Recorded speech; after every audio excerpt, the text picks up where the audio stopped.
The final chapter that is part of tab 3 is chapter 8, which is on introducing and concluding your speech. So it's the ins and outs, the do's and don'ts of writing your introduction and your conclusion. So the first thing the book talks about is the goals of your intro, and the goals are fivefold. First and most importantly, I would argue, you have to capture the audience's attention.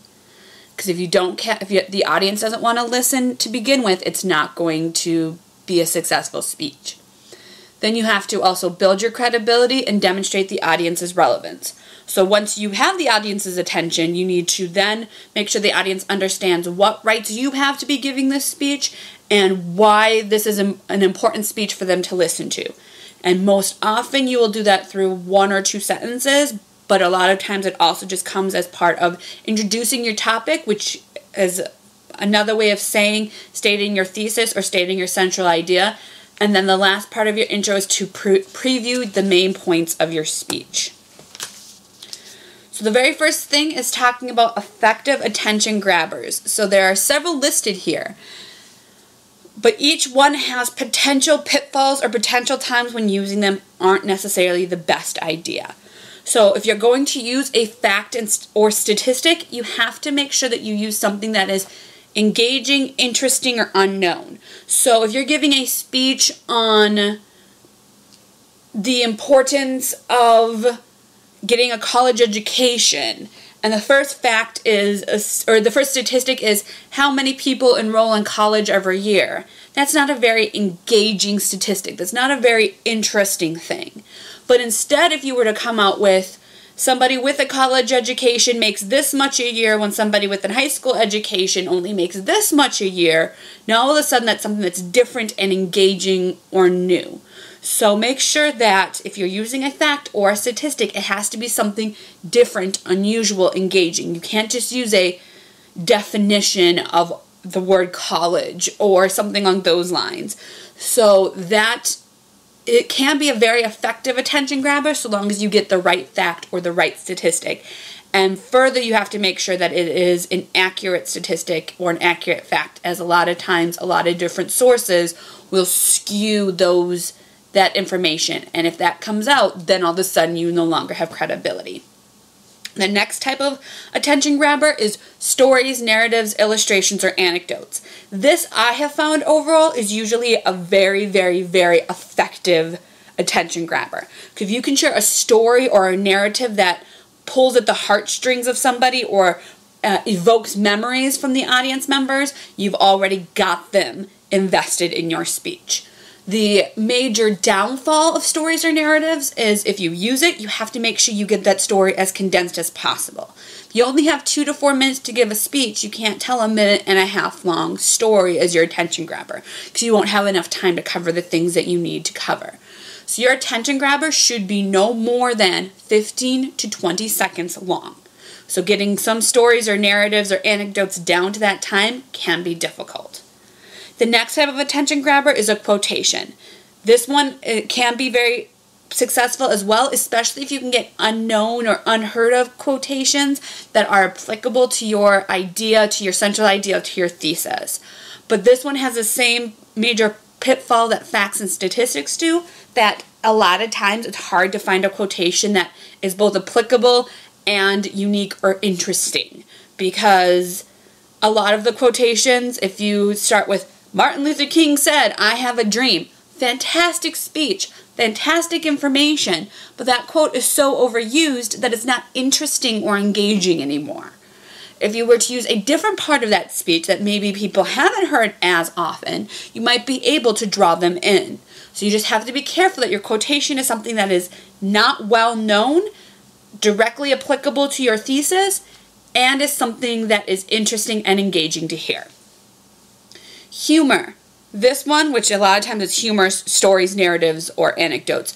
But humor, again, can be a very, very effective attention grabber. If you can get the audience to laugh, you already have them on your side.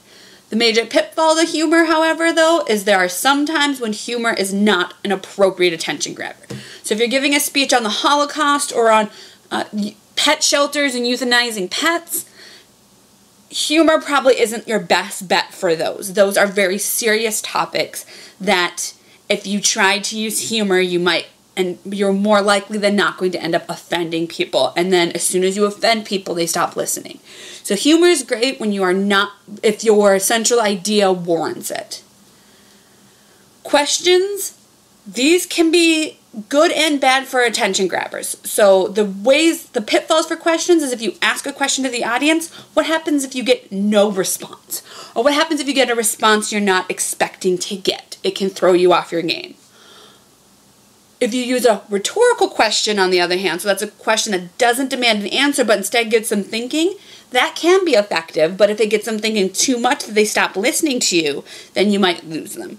So of them all, I usually believe that questions are one of the weaker attention grabbers simply because there's too many potential areas where questions can go wrong. Too many potential pitfalls to using questions. References, just like facts and statistics and quotations, when you reference a book, a chapter title from a book, or reference a specific subject matter, a specific paragraph in a book, it can be effective if it is used properly. So again, it has to be something that isn't well known, is directly applicable, and is engaging and interesting. So references, quotations, and facts and statistics can be successful if you do your homework and get things that are unique and engaging.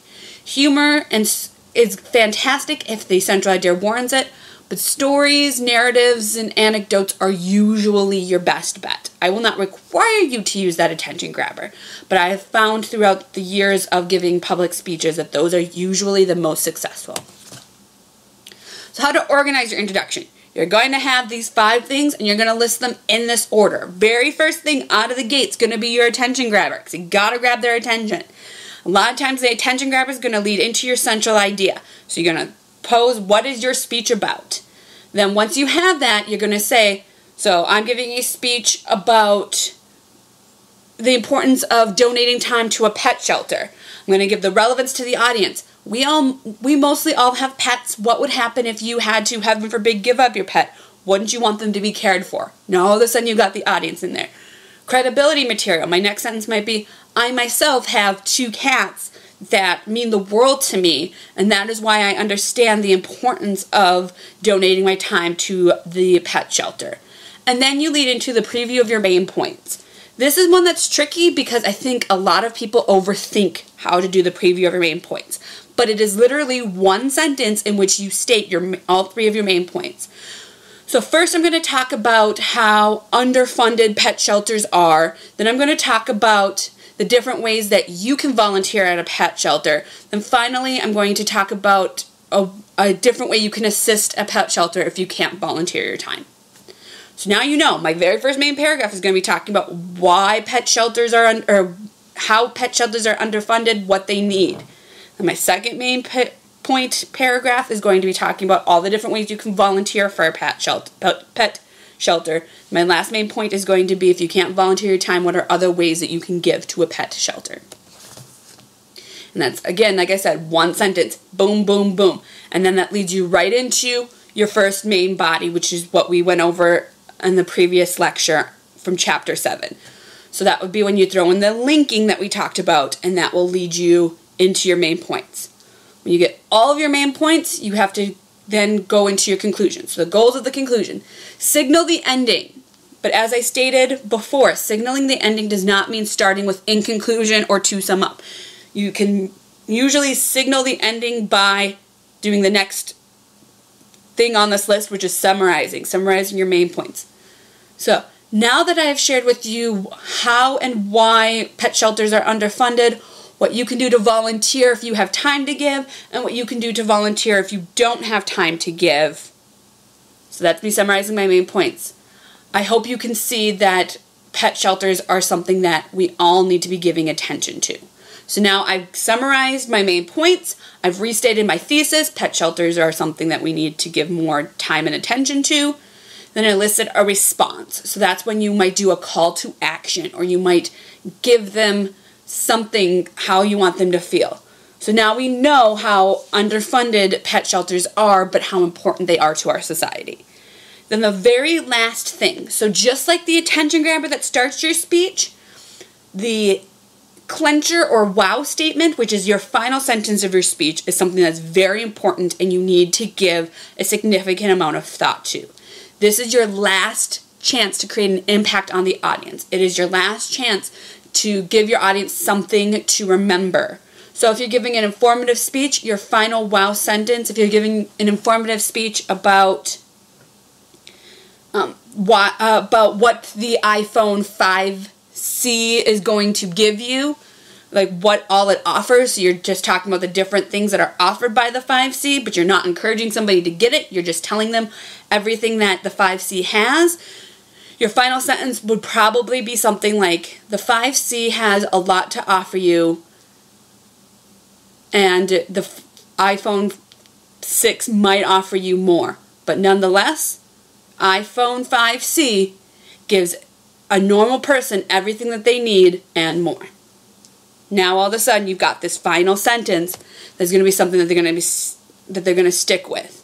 So some possible clenchers or wow statements could be stories, narratives, illustrations, or anecdotes, which also, if you look at the very bottom of this list, references back to the introduction. So you might use, if you used a story at the beginning, you might reference the story again as your final sentence. You might use quotations, humor, this might be a time for rhetorical questions, because if the audience gets thinking about it, it's the last sentence anyway, so if you can get them thinking about it, that's great. Or a challenge to the audience, especially if you're giving a persuasive speech. So what are you going to do to save the innocent puppies and kittens being euthanized every day? That all of a sudden gives them a challenge that they can choose to answer or not.